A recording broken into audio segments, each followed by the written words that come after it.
Aujourd'hui, le chrétien que nous sommes, je nous disais tantôt qu'il fallait que nous soyons dans l'intercession.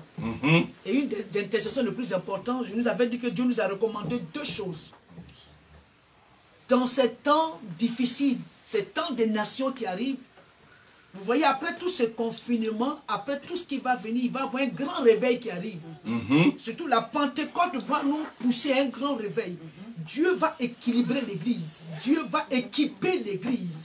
Amen. Et toi, le chrétien, tu ne seras pas seulement en train de prêcher dans le vide, mais ton message va être accompagné d'une puissance. Amen. Amen. Car la Bible dit que l'évangile que nous prêchons n'est pas un évangile fade, mais c'est un évangile de puissance. Amen. Amen. Alors vous verrez que des personnes qui sont timides, Dieu va les utiliser puissamment.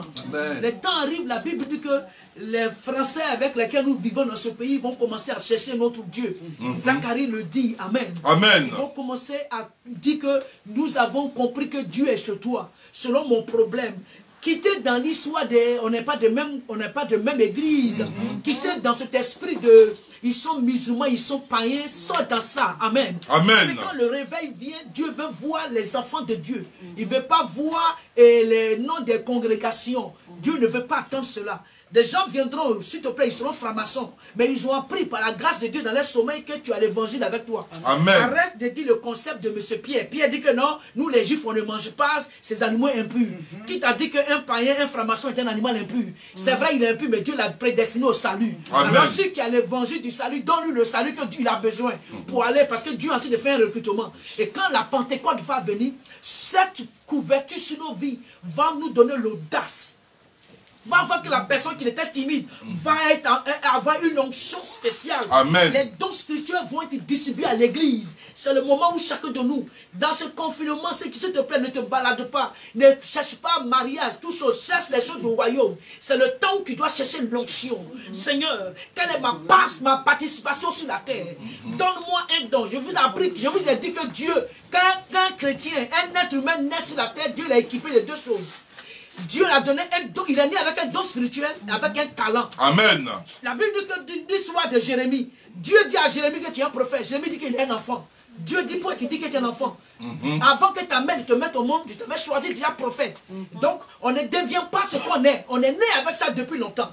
Mais quand nous devenons chrétiens et que nous avons l'onction révèle les dons qui étaient cachés. Quelqu'un dit, Seigneur, révèle mon onction qui est cachée. Seigneur, révèle mon onction qui est cachée. Seigneur, révèle mes dons spirituels qui sont cachés. Seigneur, révèle mes dons spirituels qui sont cachés. Dis dans ce confinement.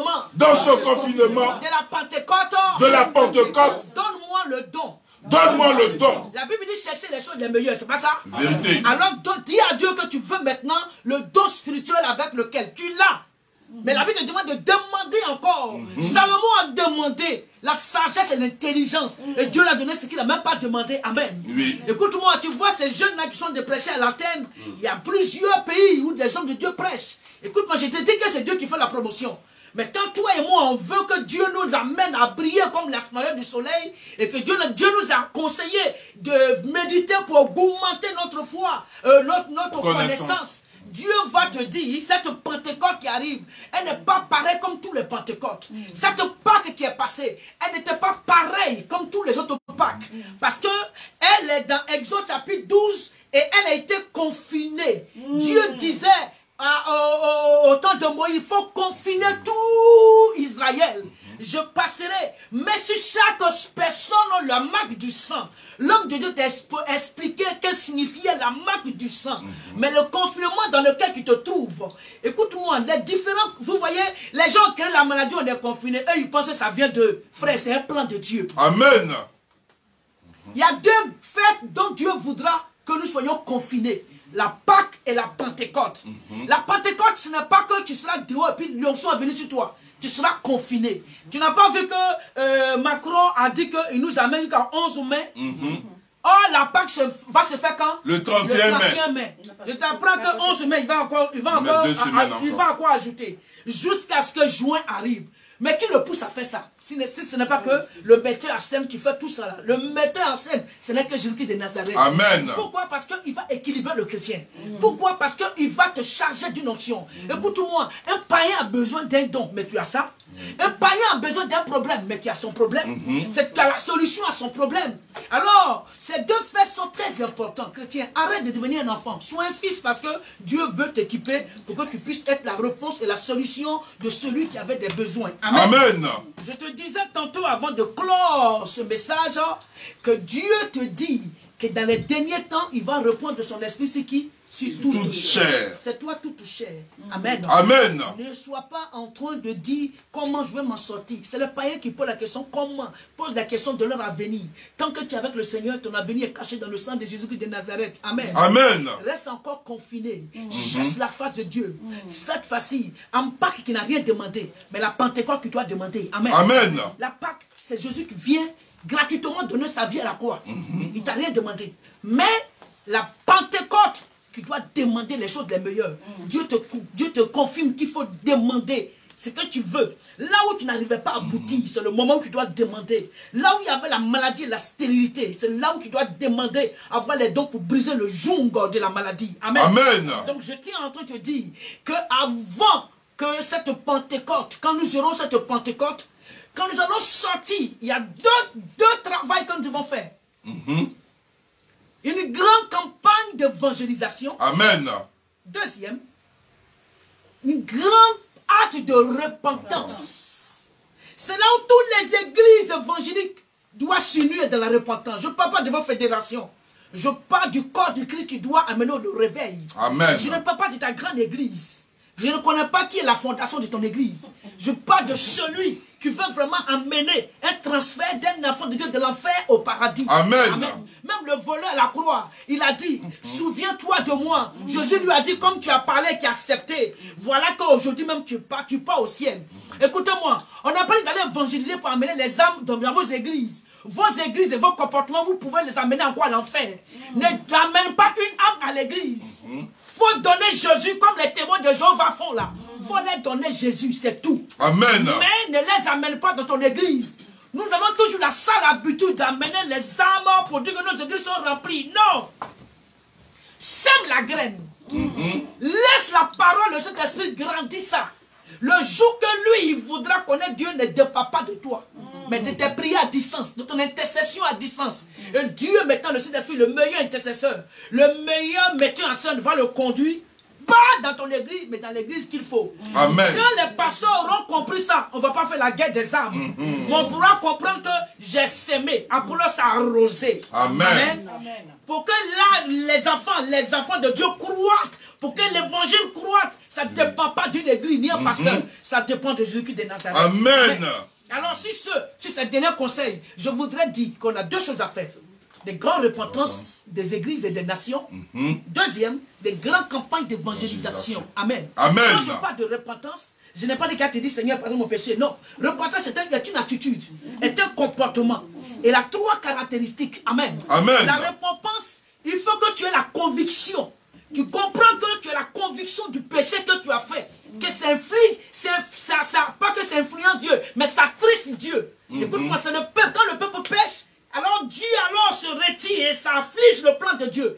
Donc chacun de nous doit rentrer dans une repentance avec un comportement, un caractère qu'on appelle la conviction du péché. Écoute-moi, quand quelqu'un va se repentir, tant qu'il n'est pas convaincu de son péché, ne dites pas que Dieu l'a pardonné. Amen. Dieu te pardonne à une condition quand tu as la conviction.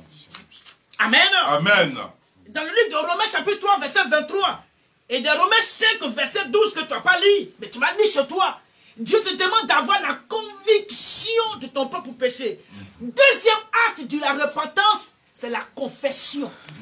Tu dois confesser de ta bouche.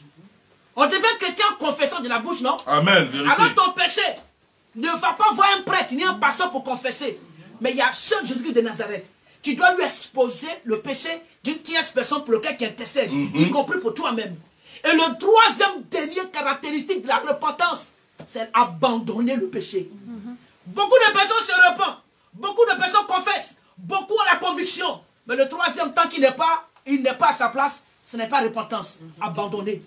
Tu viens toujours dire, Seigneur, je me repens, mais tu tombes toujours à ton vomi. Et tu avales ton vomi comme un chien. Tu as vu le chien qui a vomi et qui vient de laper, qui a vu comment tu es chien et puis tu es sale. Seigneur, je ne veux plus commettre l'adultère. Mais le diable, comme qu'il n'arrive pas à résister, Le roi David parlait à son corps. Tu dois apprendre à parler à ton corps. Ton corps là, c'est de la viande. Il faut parler à ce corps là. Dis à ce corps là, ne m'amène pas à l'enfer. Ça suffit. Ton mémé là, il faut parler dessus. Il faut prier dessus. C'est ça qu'on vit. La Bible dit que si ton bras t'empêche d'aller au ciel, il faut couper le bras. Oh yes. Profondeur. Je te parle de repentance. On a une repentance mondiale, nous les chrétiens. Demandez pardon à tous les pasteurs, ce n'est pas de leur faute. Ils ont suivi la bête et la bête les influençait avec les fétiches dans les églises, avec tout ce qu'ils font comme la magie. Hey, si toi chrétien qui dis qu'il appartient à Jésus, arrête de les poisser du doigt. Tu dois dire nous tous on a péché. Amen. Pasteur qui est chez toi, dans ton église, tu dois porter ce péché-là. Nous tous on a péché. Arrête de dire que Makoso a péché. Nous tous, on est Makoso. On a péché. Contre qui? Contre Jésus-Christ de Nazareth. Amen. Arrête de toujours. Arrêtons que l'église, Satan nous met en colère, en guerre. Et on se bat entre nous. On n'est pas encore arrivé à la repentance. La bonne repentance a 3 éléments importants. 1. La conviction d'un péché. 2. Déclarer et confesser le péché. 3. Le côté important, abandonner le péché. C'est là maintenant que le ciel s'assoit pour t'écouter. Car nous tous, on était des prostituées, des buveurs.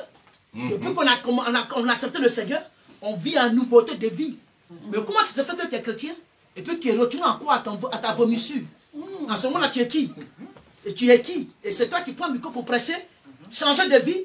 Et le soir, non, c'est pas ce que tu fais. Tu es dans la masturbation, ta main se traîne partout. Hey, nous tous, on vient de quelque part, mais on va quelque part. Même le voleur à la croix a reconnu qu'il est pécheur. Il a dit à son voisin qui n'a pas pu accepter le Seigneur, nous, on mérite ce que nous arrive. Mais le monsieur qui est au milieu de nous, là, nous, on ne le connaît pas. Mais de toute façon, il y a du monde. Il y a toujours crucifixion ici, il n'y a pas de monde. Mais pourquoi c'est lui, le monde entier s'est déplacé? C'est qu'il est spécial. Ayez les yeux pour reconnaître quand vous voyez, la Bible dit que quand vous voyez les vautours, quelque part, c'est qu'il y a la bonne viande qui est là. Et quand vous voyez qu'il y a un attroupement quelque part, c'est que la ration de Jésus est importante. Et Satan veut gratter. Tu vois que Jésus, il t'a donné des capacités, des talents et une gloire. Mais quand tu vois la sirène des eaux, quand tu vois la séduction autour de toi, au lieu de discerner que c'est ce qui est en toi que les gens cherchent, toi aussi qui es bête, tu dis non, qui est trop joli, ou bien qui a trop d'argent, oh c'est fort, Satan veut voler ce qui est en toi. Il faut te maîtriser et il faut les chasser loin de toi et fermer la porte qui ne revient plus jamais. Amen. Un démon, on le chasse. Il ne suffit pas de le chasser. Il faut fermer la porte. Pourquoi? Parce qu'il ne doit pas revenir. Amen. C'est comme ça on chasse un démon. Mais on ne dit pas sort. Hé, si l'un des autres sort. Et puis après, qui a le plan, il va te dépanner. Et puis il dit sort encore. Il y a beaucoup de personnes qui apprennent la sirène des autres pour les dépanner. Elle t'a dépanné. Mais une fois qu'elle est installée, elle ne vient pas seule. Elle vient à la sorcellerie. On lui le diable vient pour toi, voler, détruire et puis quoi? Égorger. Quand la sirène des eaux, elle est la première, elle est le premier démon que Satan envoie. Pourquoi? Parce que dans le corps de l'homme, il y a 70% d'eau. Donc partout il y a l'eau, tu vas voir la sirène des eaux, la reine de la côte et tous ses esprits. Et quand elle vient pas seule. La Bible dit qu'elle rôde, quand elle vient, ouvre la porte, le portail de ton corps. À qui? À l'esprit de divination, à la sorcellerie, à toutes les séductions. Et quand la sorcellerie est assise, la dernière personne que la sorcellerie maintenant invite, c'est l'esprit de mort. Amen. Amen. Donc toi et moi, tous ces messagers qui sont en train de te parler, il ne dit pas pour que tu puisses voir ce qu'ils sont. Mais avant que les derniers temps n'arrivent, toi et moi, au cours de la Pentecôte, au cours de ce grand réveil, on a 2 choses à faire. La repentance nationale, internationale. Et quoi? L'évangélisation internationale. Amen. Nos grands bishops, patriarches, qui l'ont fait, ils sont morts, ils sont partis. Dieu veut placer encore d'autres patriarches. Quand Dieu travaille avec les Maurice Rolo, écoute-moi, les Thérèse Bon, ces généraux ont fini. Maintenant, Dieu veut te placer et qui est encore dans la boue du péché. Dis à ton frère, sors de la boue! Sors de la boue! Maîtrise-toi parce que Dieu veut te positionner. Pasteur, arrête de faire la magie. Ferme l'église, recommence à zéro. Cette Pentecôte, je te conseille, fermons tout et recommençons à zéro. Amen. Fermons tout et reprenons maintenant avec Dieu à zéro. Et vous allez voir au niveau, à quel niveau Dieu va amener ce que tu as commencé. Hier, on t'avait séduit. Hier, on t'avait menti. Mais maintenant que tu as compris, Si je suis à ta place, je ferme tout. N'aie jamais honte. Ne sois pas orgueilleux de savoir recommencer avec Dieu. Quand tu recommences avec Dieu, les premiers deviennent comment? Dernier. Et les derniers deviennent comment? Premier. Là, on t'appelle dernier. Mais parce que tu plaises à Dieu, tu demeureras le premier. Amen. Et les gens te célébreront. Les gens te suivront. Amen. Pourquoi? Parce qu'avec Dieu, il n'y a pas de retard. Avec Dieu, il y a marché avec Dieu. Amen. Alléluia. Amen. Sur ce, je veux que tu lèves les mains. Nous allons prier maintenant pour les nations. Nous allons intercéder. Demander à Dieu. C'est vrai, c'est le temps des nations. On ne peut pas empêcher Dieu d'amener son temps à la réalisation. Mais nous pouvons dire à Dieu, il y a encore tes enfants encore de l'autre côté. Satan les tient prisonniers. Qui nous sommes? Nous voulons être ta bouche afin que tu amènes ces personnes-là. Nous voulons que Jésus, tu les touches partout où ils sont. Nous vivons avec ces Français et ils sont athées. Ils ne connaissent pas, ils sont aveuglés. Seigneur, ils sont comme des animaux, des moutons et des poulets. Et on les tue à chaque instant. Mais Seigneur, toi seul, arrose-les de ta parole. Arrose-les de ton onction des conversions. Nous voulons maintenant qu'il y ait la prédication des conversions. La prédication du salut. Afin que Jésus lui-même touche les cœurs repentants. Et que ces cœurs-là viennent en Christ. Là où tu es assis, prions le Seigneur. Seigneur, nous bénissons ton nom. Nous aspergeons ton sang dans toutes les nations. Nous bénissons ton nom parce que tu veux que nous prions comme Noé. Et Noé a prié pour les nations. Il a sauvé toutes les nations. Dans son bateau, 8 personnes et des animaux. Il y a beaucoup de personnes qui sont encore des animaux. Il y a les nations, les pays africains, les présidents africains qui se comportent comme des animaux. Seigneur, pardonne les péchés. Seigneur, nous t'en supplions de toucher les cœurs. Et que ces personnes-là, Seigneur, aient le salut. Jésus, je confiance à toi. Je sais que tu peux sauver ces personnes. Seigneur, qui ne fait pas ça pour nous, mais qui fait ça pour ton nom. Ton salut à la croix n'est pas inutile. Ton salut à la croix est tellement important que je veux glorifier ton nom. Oh, Mako Saka Baba Rokotariake. Rinoreke Saka Yababa. Amen. Amen. Tu vas prier maintenant le pays dans lequel tu te trouves là. Dieu dit, chaque 3 sont d'intercession. Noé, c'est pour les nations. Daniel, c'est pour la nation où tu pries. Regarde, tu es en France, mais tu pries pour la Côte d'Ivoire. Tu es malade. Tu es venu faire quoi ici? Regarde Joseph, il a son pays, mais Dieu l'a envoyé pour se responsabiliser dans le pays où il est venu. Son pays d'adoption. Regarde Daniel, il a son pays. Regarde Esther, elle a son pays. J'ai compris que vous ne savez pas pourquoi vous êtes ici. Hein? Vous voulez jouer à la politique. Oh, vous ne savez pas faire la politique. La vraie politique, c'est de comprendre la sagesse dans laquelle, pourquoi Dieu t'a mis dans un pays. Amen. Tu critiques la France, mais si toi, on priait, Dieu allait changer les cœurs. Et il n'allait pas voler l'Afrique. Mais on est là et puis on bavarde. Bavardage, ça suffit. Prier est mieux. Amen. Nous allons prier pour la France, le pays où tu vis. Maintenant, si toi tu m'écoutes en Afrique, prie dans le pays. Parce que quand Alassane, il est couché à Sini, et puis il y a les maladies qui se promènent. Donc si tu pries pour lui, il va quitter Assini pour mettre fin à certaines choses. Ça là aussi, ce n'est pas bavardage. Ça là aussi, c'est la prière. Car le cœur de l'homme est dans la main de Dieu comme ça. Quand toi et moi on prie, Dieu défait. Dieu ouvre son cœur, puis il parle à son cœur. Laisse-moi te dire ce secret-là. La Bible dit que la Vierge Marie tombe enceinte par le pouvoir de Dieu. Joseph dit qu'il n'en veut plus. Il va divorcer en cachette. Mais qui a parlé à son cœur? La nuit, il dormait.